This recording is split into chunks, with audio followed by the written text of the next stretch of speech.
একটা হাওড়া রিটার্ন। ৳৫০০ একটা note ticket কাউন্টারে বসে থাকা বছর ৮৭ মেয়েটির দিকে বাড়িয়ে দিয়ে দেবরূপ হাঁপাতে হাঁপাতে কথাটা বলল। ৳৩০ টিকিটের জন্য ৳৫০০ নোট দিয়েছে দেখে মেয়েটি সঙ্গে সঙ্গে সেটা ফিরিয়ে দিয়ে বলল, চেঞ্জ নেই। একটু দেখুন না প্লিজ, ট্রেনটা যে মিস হয়ে যাবে। হবে না, বললাম তো। না থাকে খুচরো করে আনুন, পেছনের জনকে আসতে দিন। অগত্যা কাউন্টারের বাইরে এসে নোটখানা ভাঙাতে ৯টা ৩০-এর লোকালটা হাতছাড়া হয়ে গেল দেবরূপের। পরের ট্রেন আবার ১০টা ২৫। ৫০ মিনিট বাকি তখনও। অফিস গিয়ে পৌঁছতে ১২টা বেজে যাবে। তার মানে ম্যানেজারও তার ১২টা বাজিয়ে ছাড়বে। এই চিন্তাই করতে করতে টিকিট কাউন্টারে বসে থাকা মেয়েটির ব্যবহারখানা মনে পড়তে ভীষণ রাগ হলো দেবরূপের। কি হতো টিকিট আর ৳৪৭০ মেয়েটা ফেরত দিত? এত বড় প্ল্যাটফর্মে তো কম টিকিট বিক্রি হয় না সারাদিনে। আর খুচরো নেই বললেই হলো। আধ ঘন্টা এদিক ওদিক ঘুরে কাটিয়ে দুবার চা সিগারেট ইত্যাদি খেয়ে কাউন্টারে ভিড় নেই দেখে সে পুনরায় টিকিট নিতে এলো। সেই মেয়েটি তখনও বসে আছে। আর তাই ইচ্ছে করে দেবরূপ আবার একটা ৳৫০০ নোট মেয়েটির দিকে বাড়িয়ে দিয়ে বলল, একটা হাওড়া রিটার্ন। মেয়েটি এবার দেবরূপকে একটা হাওড়া রিটার্নের টিকিট ও ৳৪৭০ রিটার্ন দিতে দেবরূপ প্রশ্ন করল, চেঞ্জ ছিল, তাও আপনি তখন দিলেন না কেন? মেয়েটি দেবরূপের দিকে ভালোভাবে লক্ষ্য করেনি ততক্ষণ। দেবরূপ প্রশ্নটা করতে সে ওর দিকে তাকিয়ে একটু ভালো করে দেখে চিনতে পেরে ওকে বলল, তখন ছিল না। ছিল না বললেই হলো। দেখুন, এত কৈফিয়ত আপনাকে দিতে পারবো না। না, দিতে হবে। আপনার জন্য আমার অফিসে গিয়ে পৌঁছতে লেট হয়ে গেল। আপনার আর কি চাপ? সরকারি চাকরি। প্রাইভেট জবের চাপ তো জানেন না। মেয়েটা সব শুনল, কিন্তু তাও কোনো উত্তর করল না। নিজেকে কম্পিউটার স্ক্রিনে ব্যস্ত করল। দেবরূপ তাই আর কিছু না বলে বাইরে এসে ২ নম্বর প্ল্যাটফর্মেতে যাওয়ার জন্য ওভারব্রিজে ওঠার সিঁড়ি ধরল। পরদিন টিকিট কাউন্টারের লাইনে দাঁড়িয়ে দেবরূপ দেখল আগের দিনের মেয়েটি টিকিট দিচ্ছে। তার কাছে খুচরো ৳১০ নোটে ৳৩০ থাকা সত্ত্বেও সে করল কি, ইচ্ছে করে ১৬টা ৳২ কয়েন পকেট থেকে বের করে মুঠোয় রাখল। এত ৳২ বেশি। সে যখন সবার সামনে এলো, আসামাত্র একটা হাওড়া রিটার্ন বলে সেই ১৬টা ৳২ কয়েন মেয়েটির দিকে বাড়িয়ে দিল। অতগুলো কয়েন দেখে মেয়েটি একবার দেবরূপের দিকে বাঁকা দৃষ্টিতে তাকালো। তারপর ঝটপট গুনে টিকিট আর অতিরিক্ত ৳২ কয়েনটি নীরবেই ওকে ফিরিয়ে দিল। দেবরূপ মনে মনে হাসল। আর এও ভাবল যে মেয়েটাকে পরদিন আবার অন্যভাবে বিরক্ত করার চেষ্টা করবে। পরদিনও সেই মেয়েটি কাউন্টারে বসেছিল। দেবরূপ লাইনে দাঁড়িয়ে ভাবল, আজ ৳১ করে ৩০টা কয়েন দেব। কত গুনবে গুনুক না। সামনে যেতেই ৳১ কয়েনগুলো বাড়িয়ে দিয়ে দেবরূপ বলল, একটা হাওড়া রিটার্ন। মেয়েটা দেবরূপের দিকে বেশ রাগান্বিত দৃষ্টিতে একবার তাকিয়ে কয়েন গুনে টিকিটটা বাড়িয়ে দিল। কয়েন গুনতে যেটুকু সময় লাগে তার মধ্যেই লাইনতে দাঁড়িয়ে থাকা অন্যান্য যাত্রীরা, আরে এত দেরি কেন, জলদি ছাড়ুন, ইত্যাদি সব নানান কথা বলতে আরম্ভ করে দিল। দেবরূপ তা দেখে মনে মনে ফের আগের দিনের মতোই হাসল। তারপর দিন দেবরূপ টিকিট কাউন্টারের লাইনে দাঁড়িয়ে। তার সামনে একজন বৃদ্ধ টিকিটের জন্য কাউন্টারে টাকা দিয়েছে।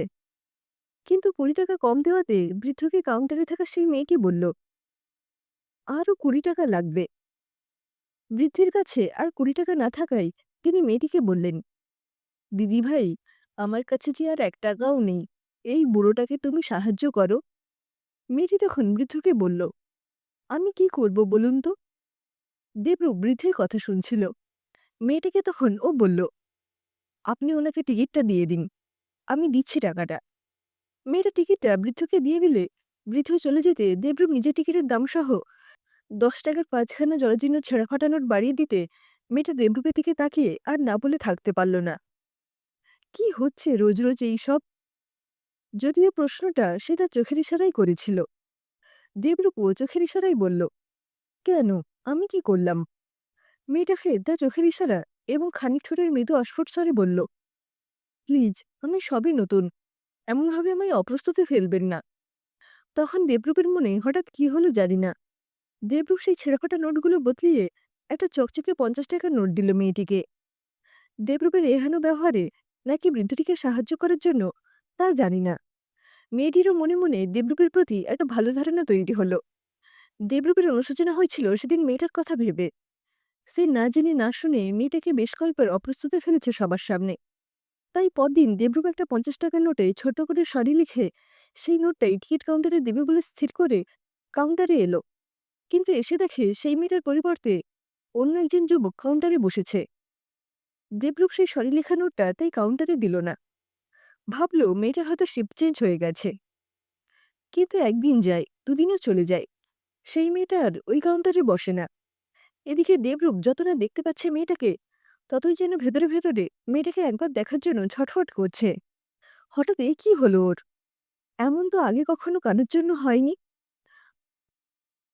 আসলে নিজের অজান্তেই দেবরূপ যে কবে থেকে একটু একটু করে মেয়েটাকে চোখ ভরে দেখবার অভ্যেসে অভ্যস্ত হয়ে পড়েছে, তা যে ওর মনও খবর পায়নি। যে অভ্যেসের আর এক নামই হয়তো ভালো লাগা। দিনটা ছিল সোমবার। আগের দিন মানে রবিবারটা তার কাজের ছুটি থাকা সত্ত্বেও ও বাড়ি ছেড়ে আর কোথাও বেরোয়নি। দিনের প্রতিটা মুহূর্তে ও মেয়েটার কথা চিন্তা করেছে। চিন্তা করেছে যে তাদের কি আর কোনোদিন দেখা হবে না। রবিবার পুরোটা মেয়েটার কথা ভাবতে ভাবতে সোমবারও যে টিকিট কাউন্টার থেকে টিকিট নেয়, সেই কাউন্টারের সামনে লাইনে দাঁড়িয়ে পাশের কাউন্টারগুলোয় চোখ দুটো বাড়িয়ে দেখবার চেষ্টা করতে করতেই একটু করে সামনের দিকে এগিয়ে যাচ্ছিল। তাই কখন যে সে সবার সামনে চলে এসেছে খেয়ালই করেনি। হঠাৎই ওর পেছনের জন বলে ওঠায়, আরে দাদা, টিকিটটা নিয়ে সরুন না জলদি। ও বুক পকেট থেকে অন্যমনস্কভাবে একটা 100 টাকার নোট সম্মুখে বাড়িয়ে দিয়ে একটা হাওড়া রিটার্ন বলে দিয়ে সেই পাশের কাউন্টারগুলোর দিকেই তাকিয়ে থাকায় আচমকা কানে আসে একটা মেয়েলি কণ্ঠ, এই যে আপনার টিকিটটা। কথাটা কানে আসা মাত্রই টিকিটের দিকে ও ফিরে দেখে গোলাপি নীল পালিশ লাগানো চেনা 5 আঙুল, তার জন্যই টিকিট আর কয়েকটা নোট চেপে যেন তার অপেক্ষা করে আছে। লাইনের পেছন থেকে ততক্ষণে চেঁচামেচি শুরু হয়ে গেছে। দেবরূপ লাইন থেকে বেরিয়ে যাওয়ার আগে 7 দিনের দীর্ঘ প্রতীক্ষার পর সেই মেয়েটাকে হঠাৎ দেখে একগাল হাসি মুখে দু একবার অন্যের পায়ে অজান্তে হোঁচট খেয়ে কাউন্টারের পাশে একজন ভদ্রলোককে তো প্রায় ধাক্কাই মেরে দিল। ভদ্রলোকটি যা যা বললেন সেই মুহূর্তে ওর কোনো কথাই কানে বিঁধল না। যেটা বিঁধল সেটা হলো কাউন্টারের লোহার তারের ওই দিকে বসে থাকা পরিচিত মেয়েটা, তারের দিকে এক পলকে তাকানো কালো চোখ। পরের দিন কাউন্টারে দেবরূপ মেয়েটাকে ও সরি লেখা নোটটা দিল, যদিও তাতে আরও কিছু নতুন শব্দ যোগ হয়েছিল প্রশ্নের আকারে। মেয়েটার ওই লেখাগুলোর ওপর চোখ পড়ল।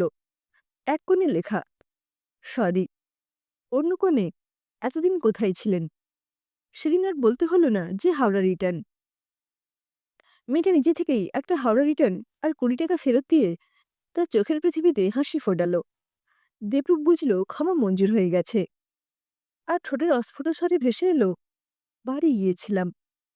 দেবরূপ সেদিন বাড়ি ফিরে বেশ কয়েকটা হাওড়া রিটার্নের টিকিটকে বেছে আলাদা করল, যে টিকিটগুলো সে মেয়েটার হাত থেকে পেয়েছিল। ওর বিশ্বাস ওই টিকিটগুলোতেই মেয়েটার স্পর্শ লেগে আছে। পরদিন কাউন্টারে লম্বা লাইন। দূর থেকে দেবরূপ দেখল মেয়েটা শাড়ি পরে এসেছে। ওই প্রথম ওই মেয়েটাকে শাড়িতে দেখছে। ওর মনে হলো এতদিনে কুড়ি যেন ফুল হয়ে ফুটেছে, তাই তার অঙ্গের সমস্ত শোভা যেন ছড়িয়ে পড়েছে। ওর অন্তরাত্মা পর্যন্ত সেই মুহূর্তে চাইছে ছুট্টে সামনে চলে যেতে। কিন্তু কেউ কি যেতে দিতে চায় কাউকে এগিয়ে? ঠিক অমন সময়ই পাশের ফাঁকা কাউন্টারটা থেকে একজন বললেন, অর্ধেকজন এদিকে চলে আসুন। দেবরূপ সেই অর্ধেকের মধ্যে পড়ে। ও তবুও গেল না। সবার পেছনে দাঁড়িয়ে রইল একবার যেন দেবী দর্শনের জন্য। 9:30-এর লোকালটা চলে গেল। কাউন্টারের চারিদিক প্রায় জনশূন্য হয়ে পড়ল। দেবরূপ ওর পকেট থেকে একটা 50 টাকার নোট বের করে মেয়েটার দিকে বাড়িয়ে দিতে মেয়েটা দেখল তাতে লেখা আছে, পরিচয় করা কি যায় না? মেয়েটা তা পড়বার পর দেবরূপকে প্রশ্ন করল, পরিচয় কি সত্যি সত্যিই হয়নি? প্রশ্নটা করে সে কম্পিউটারে টাইপ করতে লাগলো, হাওড়া রিটার্ন। দেবরূপ বলল, চোখের আলাপ হয়েছে ঠিকই। মেয়েটা ওকে ওর কথার মাঝখানে থামিয়ে দিয়ে টিকিট আর 20 টাকার নোট দিয়ে বলল, ব্যাস, আর কি, এবার একখানা মান্থলি করিয়ে নিন তবে, অনেকটা সুবিধে হবে। তাহলে তো আর কাউন্টারে আসা হবে না। সেটাই ভালো, নয়তো আমিও বড় ডিস্টার্ব হয়ে যাচ্ছি। শুনুন, গ্রাহক আসছে। যত কম দেখা হবে তত দেখা করার ইচ্ছেটাও বাড়বে। বুঝলেন মশাই? যান এবার, কাজে মন দিন, আর আমাকেও দিতে দিন। আর 2 কপি পাসপোর্ট ছবি দিয়ে যান। পরদিন কাউন্টারে দেবরূপে দেওয়া 50 টাকা নোটটা মেয়েটা তুলে নিয়ে তাকে একটা মান্থলি হাওড়া রিটার্ন ধরিয়ে দিল। দেবরূপ সেটা হাতে নিয়ে দেখা মাত্র চোখের ইশারায় প্রশ্ন করল, বাকি টাকাটা? মেয়েটা চোখের ইশারাতেই বুঝিয়ে দিল, বাকিটা আমার থেকে পে করে দিচ্ছি। তোমার না হয় একটা হিসেব বাকি পড়ে থাক আমার কাছে। দেবরূপ বুঝল সব হিসেব মিলিয়ে ফেলতে নেই। কিছু হিসেব ধার বাকি অবহমানকাল ধরে চলতেই থাকে। হয়তো সেটা চলছে বলেই পৃথিবীতে সম্পর্ক আছে, সম্পর্কের মাঝে টান আছে, ভালোবাসা আছে।